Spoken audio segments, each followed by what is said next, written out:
Now, NBC5 investigates a suburban Chicago grade school teacher who's been accused of sexually assaulting 5 young students. Mario Garcia is being held without bond and has a court date in a week. But tonight, we have learned that the 3rd grade teacher in West Chicago should never have been in that classroom. And that's because he was put on a no-hire list 20 years ago. That was after allegations of sexual misconduct against students. Investigative reporter Chuck Goudie has been looking into the case. Mario Garcia was a predator in the classroom, according to the new allegations against him. Garcia was working as a 3rd grade teacher in West Chicago when there were sexual abuse and assault complaints made against him involving 5 students. Tonight, the NBC Chicago investigative team has learned that it wasn't the first time 54-year-old Garcia had been accused. He was terminated by Chicago Public Schools and put on a no-hire list after being charged with having a sexual relationship with a 14-year-old in 2005. That alone should have disqualified Garcia from other teaching jobs. This is Currier Elementary School in West Chicago. That teacher in the front of his 3rd grade classroom is Mario Rene Garcia. 1 year ago, before the start of the 25-26 school year, Garcia was among just a few teachers spotlighted by the district.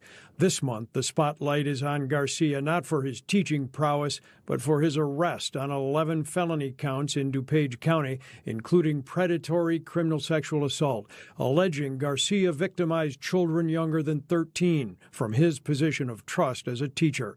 On Garcia's employment application with West Chicago, he stated that he'd never been terminated from a teaching job, which wasn't true. He was fired by Chicago Public Schools in 2005 after police said he had an after-school sexual relationship with a 14-year-old, and he was prosecuted. Garcia was acquitted 20 years ago, according to his attorney, and the record sealed. But he remained on the do-not-hire list. And a quick internet search by West Chicago officials would have turned up this, a Tribune story about Garcia's arrest back in 2005. From my experience following education systems, especially in Illinois, what we've come to learn and find out is that the schools are just so, and its administrators are so inundated. Should people be satisfied that they're too busy to field these things?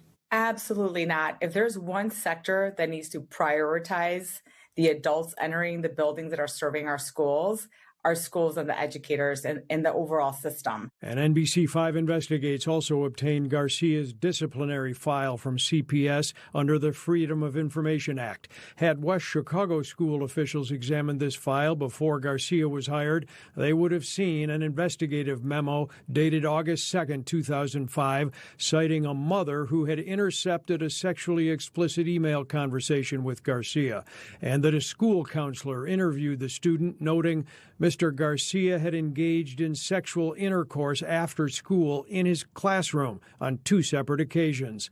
Again, that was more than 20 years before authorities say Garcia assaulted 5 young students while working as a 3rd grade teacher in the suburbs. State records and employment applications show that Garcia also worked in schools in Wheaton, Kane County, Cook County, and homeschooled students. As we've seen it with NBC coverage and other examples in our state, they're just going up the highway or over to a different county. At their regular meeting last week, West Chicago District Board members discussed hiring practices and suggested they did due diligence prior to Garcia's hiring, but said background check laws need to be strengthened. Back to you.